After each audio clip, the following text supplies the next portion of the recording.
Praise the lord. బైబిల్‌లో ఒక వ్యక్తి యొక్క చరిత్ర మనం ధ్యానించుకోబోతున్నామండి. దేవుడు ఒక మనిషిని భూమి మీద పుట్టించాడు అంటే, ఒక పర్పస్‌తో దేవుడు భూమి మీద పుట్టిస్తాడండి. ఆ పర్పస్‌ని మరిచిపోయి, మనం ఇష్టానుసారంగా జీవిస్తున్నప్పుడు, దేవుడు మన వెంట పడుతూనే ఉంటాడు. తిరిగి మళ్ళా మనము ఆయన మార్గంలోకి రావాలని, ఆ పర్పస్ ఫుల్‌ఫిల్ అవ్వాలని దేవుడు సహాయం చేస్తూ, ఆ రాంగ్ వేస్‌లో నుంచి మంచి మార్గంలోకి తిప్పడానికి ఎంతో ట్రై చేస్తుంటాడు. అయితే ఈ వ్యక్తి దేవుని యొక్క మాటలు వినకుండా తప్పుడు మార్గంలో వెళ్ళినప్పుడు, అతడు పాపంలో చిక్కుకొని మరణకరమైన సమయానికి వెళ్ళినప్పుడు, దేవుడు అప్పుడు ప్రార్థన చేసినప్పుడు కూడా దేవుడు అతన్ని జ్ఞాపకం చేసుకొని అతని పాపాన్ని క్షమించి తనని భూమి మీద పంపించిన పర్పస్ మరలా ఫుల్ఫిల్ చేయడానికి తనకు ఒక అవకాశం ఇచ్చినట్టు దేవుడు చేశాడండి. అతను ఎవరో కాదు, సంసోను. ఈ సంసోను ఒక తండ్రి పేరు ఏంటి అంటే మనోహ. ఈ మనోహకి అతని భార్యకి పిల్లలు లేకుండా ఉన్నప్పుడు వాళ్ళు ప్రార్థన చేసుకుంటున్నప్పుడు ఒకరోజు యెహోవా దూత వచ్చి ఈ సంసోను భార్యకి కనిపించి, అమ్మా, నీకు ఒక మగబిడ్డ పుట్టపోతున్నాడు. అతన్ని దేవుడిని మీకు ఇచ్చిన పర్పస్ ఏంటో తెలుసా? ఫిలిస్తీన్ల చేతిలోని ఇజ్రాయెల్ రక్షించడానికి అతన్ని ఇస్తున్నాడు మీకు అని చెప్పి, నువ్వు అపవిత్రపరిచేటి ఏ ఆహారం తినకూడదు, ద్రాక్షరసం తాగకూడదు, ఈ బిడ్డ నాజీరు చేయబడిన బిడ్డ, అతని తల మీదకి మంగళకత్తి రాకూడదు అని చెప్పి అన్ని ఇన్స్ట్రక్షన్స్ ఇస్తాడనమాట. తర్వాత ఏం చేస్తాడంటే ఈమె వెళ్ళి వాళ్ళ భర్తకు చెప్తే, వాళ్ళ భర్త అనుకుంటాడు, అయ్యో అతను మళ్ళీ కనిపించి మాకు చెప్తే బాగుండు అనుకున్నప్పుడు, మళ్ళా దేవదూత ఇద్దరికి కనిపించినప్పుడు వాళ్ళు సేమ్ ఇవే ఇన్స్ట్రక్షన్స్ చెప్పినప్పుడు ఏంటంటే వాళ్ళు వింటారు. తర్వాత ఆ దేవదూతకు దహన బలి అర్పిస్తాడు. ఆ దేవదూత వెళ్ళిపోతుంది అనమాట. ఆ దేవదూత చెప్పినట్టే వాళ్ళకు ఒక మగబిడ్డ పుడతాడు. అతని పేరు సంసోన్ అని పేరు పెడతారు. సంసోని చాలా జాగ్రత్తగా, అంటే ఆ దేవదూత ఏం ఇన్స్ట్రక్షన్స్ ఇచ్చిందో ఆ ఇన్స్ట్రక్షన్స్ ప్రకారమే పెంచుకుంటూ వస్తారు.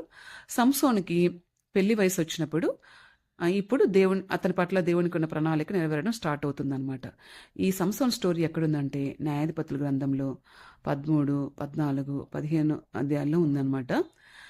అయితే అతను ఏం చేస్తాడంటే ఒక ఫిలిస్తీ స్త్రీని చూసి ఆమె మీద ఇష్టం కలిగి ఆమెను పెళ్లి చేసుకుందామని వాళ్ళ తల్లిదండ్రులకి వెళ్ళి చెప్తాడు. ఫస్ట్ వాళ్ళ తల్లిదండ్రులు ఒప్పుకోరు. వాళ్ళు అన్యజనులు, సున్నతి లేని వాళ్ళు, వాళ్ళ పిల్లని ఎందుకు చేసుకుంటున్నాం, మన వాళ్ళలో ఎవరు లేరనా అని వాళ్ళ అమ్మ ఒప్పుకోదనమాట. తర్వాత వాళ్ళ నాన్న, వాళ్ళ అమ్మ కన్విన్స్ చేస్తాడు. అయితే ఇక్కడ వాక్యంలో ఏమని రాయబడి ఉందంటే 14వ అధ్యాయం 4వ వచనంలో, అంటే ఫిలిస్తీయులకి ఏమైనా చేయుటకు దేవుడు ఈ సంసోనును రేపెను అన్న సంగతి వారి తల్లిదండ్రులు గ్రహించలేదు. అంటే ఇక్కడ ఏం చెప్తుంది పరిశుద్ధాత్మ దేవుడు మనకి ఏం చెప్తున్నాడంటే, ఈ ఫిలిస్తీన్ల అమ్మాయిని వెళ్ళి పెళ్లి చేసుకోవడం దేవుని చిత్తమే. ఇది దేవుని చిత్తంలో ఒక పాటే మనకు అర్థమవుతుంది. సరే, అతను వెళ్తున్నప్పుడు ఏమవుతుందంటే తల్లిదండ్రులను తీసుకొని ఈ ఫిలిస్తీన్ల దేశానికి వెళ్తుంటాడనమాట. వెళ్తున్నప్పుడు ఒక మధ్యలో ఒక పెద్ద సింహం అడ్డం వస్తుంది అనమాట. ఈ సింహం అడ్డు రావడం ఏంటి సూచన అంటే, ఇది దేవుని చిత్త ప్రకారమే జరుగుతుంది. అది అడ్డుకోవడానికి సింహం అడ్డుగా వచ్చింది. అయితే దేవుని ఆత్మ అతన్ని ప్రేరేపించి ఆ సింహాన్ని ఒక గొర్రె పిల్లని, మేక పిల్లని చీల్చినట్టు చీల్చేస్తాడనమాట. ఆ సింహం అక్కడే పడి చనిపోతుంది అనమాట. ఇది వాళ్ళ తల్లిదండ్రులకు చెప్పడు. తర్వాత వాళ్ళ తల్లిదండ్రులు సంసోను వెళ్ళి ఆ ఫిలిస్తీన్ల అమ్మాయిని చూసి మళ్ళీ వెనక్కి వచ్చేస్తారు. సంసోను వాళ్ళ తల్లిదండ్రులు తిరిగి వస్తున్నప్పుడు ఆ రిటర్న్లో వచ్చినప్పుడు ఏమవుతుందంటే, ఏ సింహం అయితే చనిపోయిందో దాని మృత కళేబరంలో ఒక తేనె పట్టు ఉంటుంది. ఆ తేనె పట్టులోంచి తేనె తీసుకొచ్చి సంసోను తిని అది వాళ్ళ తల్లిదండ్రులకు కూడా ఇస్తాడనమాట. సో ఇచ్చిన తర్వాత మళ్ళీ తిరిగి సంసోను వాళ్ళ భార్య దగ్గరికి వెళ్ళినప్పుడు దీన్ని బట్టి ఒక సామెత తయారు చేస్తాడనమాట. మొత్తానికి తను పెళ్లి చేసుకోవాలనుకుంటాడు. ఫిలిస్తీన్ల ఆచార ప్రకారము, అంటే వాళ్ళ బిడ్డని ఆడపిల్లని ఇస్తున్నప్పుడు వాళ్ళు ఒక విందు చేస్తారన్నమాట 7 days. ఆ విందుకు ఈ ఫిలిస్తీన్లతో పాటు సంసోను కూడా వెళ్తాడనమాట. వెళ్ళినప్పుడు ఈ సంసోను ఒక పొడుపు కథ వేస్తాడనమాట. ఏంటి అంటే ఆ పొడుపు కథలు ఏంటంటే, బలమైన దాంట్లో నుంచి తీపి వచ్చను, తినే దాంట్లో నుంచి తిండి వచ్చను, ఇది కానీ విప్పితే మీకు ఏం చేస్తానంటే నేను చాలా బట్టలు, సన్నపనార బట్టలు అంటే అప్పుడు చాలా కాస్ట్లీ అనమాట, అవి ఇస్తాను అని చెప్తాడనమాట. అయితే 3 రోజులు జరిగిపోద్ది విందు. వీళ్ళు విప్పలేకపోతారు. తర్వాత వీళ్ళకి ఏమవుతుందంటే ఈ ఫిలిస్తీన్లకు కోపం వచ్చేస్తుంది.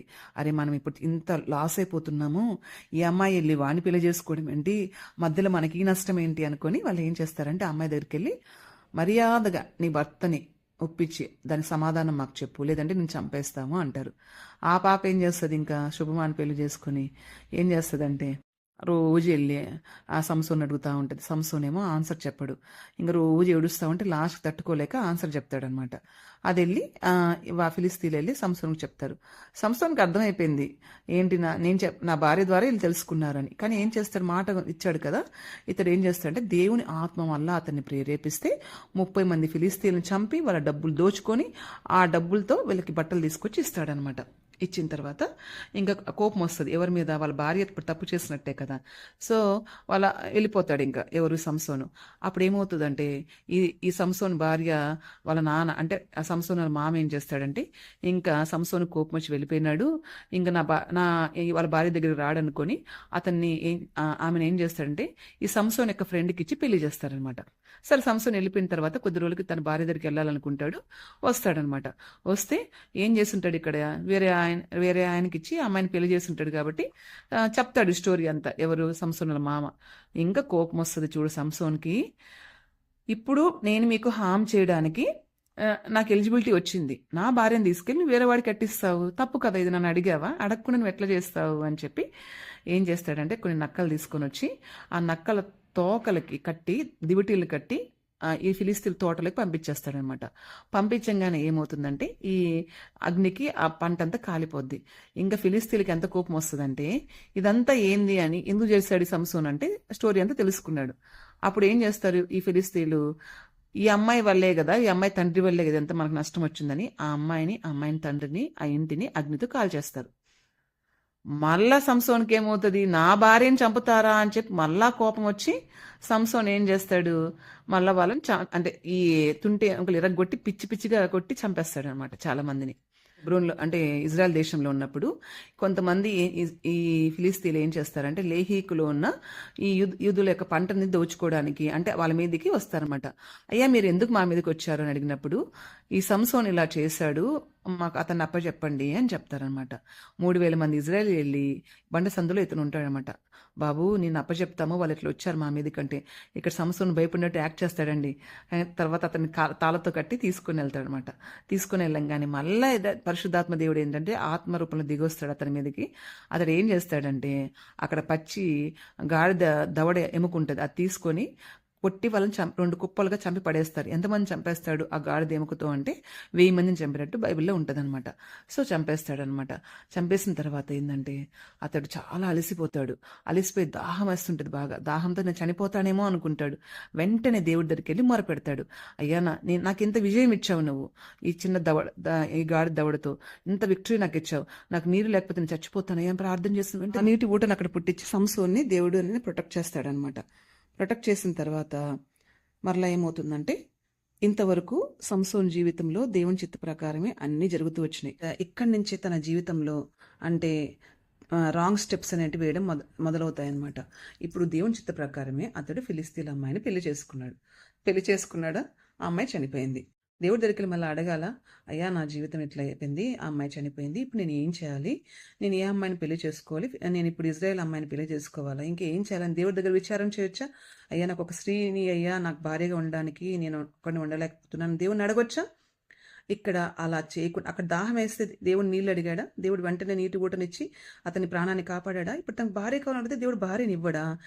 ఇక్కడ దేవుడి దగ్గర విచారం చేయకుండా అతను ఒక రాంగ్ స్టెప్ వేశాడండి. అదేంటంటే గాజాలో ఉన్న ఒక వేశ్య దగ్గరికి వెళ్తాడనమాట.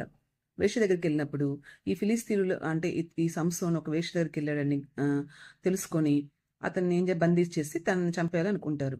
అయితే అతను ఏం చేస్తాడంటే తలుపులు వేసేస్తారన్నమాట. వాళ్ళు ఆ తలుపులని ఎరగొట్టేసి తన భుజాల మీద పెట్టుకొని ఇజ్రాయెల్ దేశం తీసుకెళ్ళిపోతాడు. అంత శక్తివంతుడు.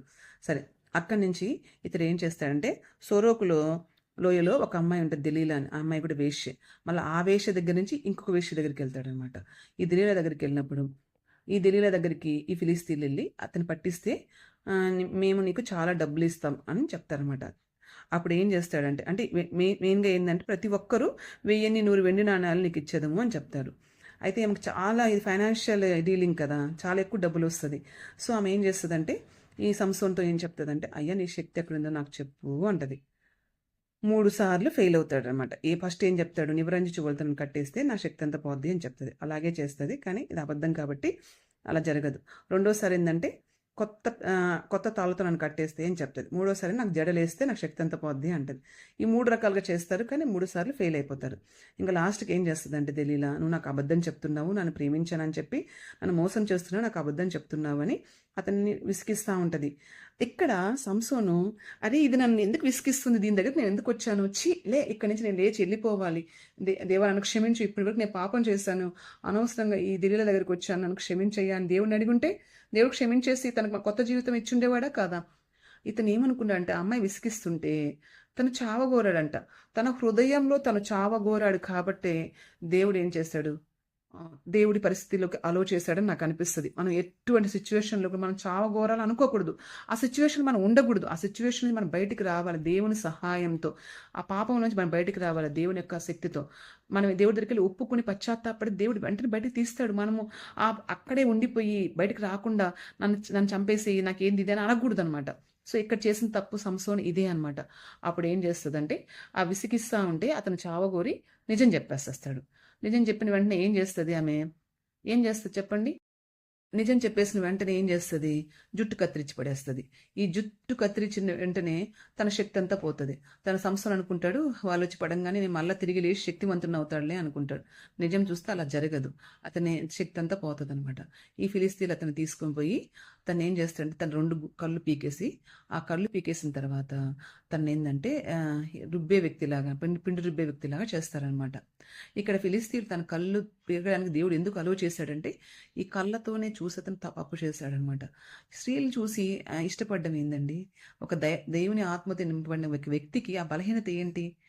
రావచ్చు. నేను ఆలోచన రాకూడదని నేను చెప్పను. దేవుడి దగ్గర ఆ ఆలోచన ఒప్పుకొని, ఆ బలహీనతను ఒప్పుకొని, ఆ పాపాన్ని ఒప్పుకొని బయటికి రావాలి. దేవుని ఆత్మ మనకు సహాయం చేస్తది కదా!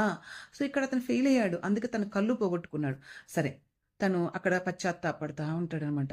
తర్వాత లాస్ట్‌కి దేవుడిని మళ్ళా ఫైనల్‌గా ఒకసారి క్షమాపణ అడుగుతాడు. అయ్యా! నా తప్పును క్షమించండి. రోజు ప్రార్థన చేస్తా ఉంటాడు. ఒకరోజు ఏం చేస్తాడంటే, ఈ ఫిలిస్తీన్లందరూ ఈ సంసోను వాళ్ళకి దొరికినందుకు వాళ్ళ గాదోన్ గుడిలో ఒక పెద్ద ఫంక్షన్ చేస్తాము. ఆ ఫంక్షన్‌లోకి ఇతన్ని కూడా తీసుకొచ్చి ఇతన్ని అవమానిద్దాము అని వాళ్ళు ప్లాన్ చేస్తారు. అతన్ని తీసుకొచ్చి అక్కడ నిలబెడతారు. కళ్ళు కనిపించట్లేదు కదా! సో, అప్పుడు సంసోన్ ఏం చేస్తాడంటే దేవునికి ప్రార్థన చేస్తాడు. అయ్యా! నన్ను ఒక్కసారి జ్ఞాపకం చేసుకోయ్యా. నా పాపాలు క్షమించయ్యా. నన్ను పుట్టించింది నువ్వు ఈ పర్పస్ కోసమే కదా! వీళ్ళందరిని నేను చంపేయాలనుకుంటున్నా. నాకు శక్తి ఇయ్యా, బలం ఇయ్యా అని నిజంగా పశ్చాత్తాపడి యథార్థంగా ప్రార్థన చేస్తాడండి. దేవుడు అతని ప్రార్థన విని తరువాత తన మీదకి మళ్ళా శక్తిని పంపిస్తాడు. అప్పుడు 2 స్తంభాలని పట్టుకొని గట్టిగా ఊపినప్పుడు అక్కడ ఆ గుడి పడిపోయి తను చనిపోతాడు. తనతో పాటు అందరూ ఫిలిస్తీన్లు చనిపోతారు 3000 మంది. సో, తన జీవితం అలా ఎండ్ అయింది. ఇంకొకలాగా తను డెసిషన్ తీసుకొని తన లైఫ్ ఇంకొకలాగా ఉండుండేదేమో తెలీదు కానీ, తన కోరుకున్న దాన్ని బట్టి నేను చచ్చిపోవాలని కోరుకున్న దాన్ని పాపంలోకెళ్ళి బయటికి రాకుండా నేను అలా చచ్చిపోతే బాగుండు అనుకున్న దాన్ని బట్టి అతను చనిపోయాడని నేను అనుకుంటాను. సో, సంసోన్ జీవితం ఇలా ఎండ్ అయింది. మనము కూడా మన బలహీనతల్లో మనం ఎక్కడో దేవుడి మార్గంలో పక్కకెళ్ళిపోయినప్పుడు, మనకది అర్థమైనప్పుడు మనం వెంటనే దాంట్లో ఉండిపోకూడదండి. ఉండిపోకుండా దేవుని శక్తితో దేవుడి దగ్గర క్షమాపణ పొందుకొని బయటకొచ్చేసి మరలా కొత్త జీవితం స్టార్ట్ చేయాలి. దేవుడు సహాయం చేస్తాడు. కొత్త జీవితాన్ని ఇస్తాడు.